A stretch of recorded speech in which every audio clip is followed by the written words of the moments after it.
So let's take a look at the problem those first believers were facing. Acts chapter 6 verse 1 tells us this: "But as the believers rapidly multiplied, there were rumblings of discontent.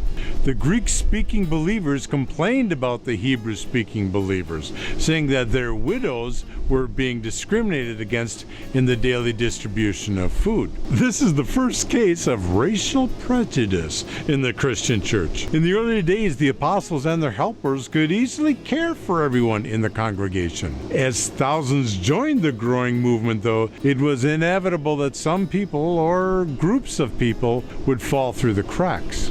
Now, the Jews already had a system for distributing food to the poor, and the early church in Jerusalem also shared their possessions with the needy. However, because of the increasing number of believers, the number of widows dependent on the relief became disproportionately large. The problem stemmed from the fact that the early church was entirely Jewish, and they brought their extensive culture with them when they entered the Christian church.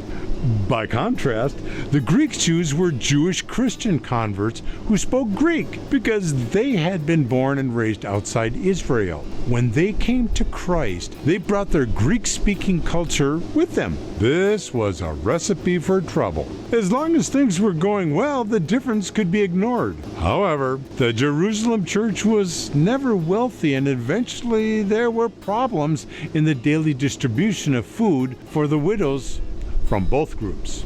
And the Hebrew-speaking Jewish Christian widows were being favored over the Greek-speaking Jewish Christian widows. That was the problem.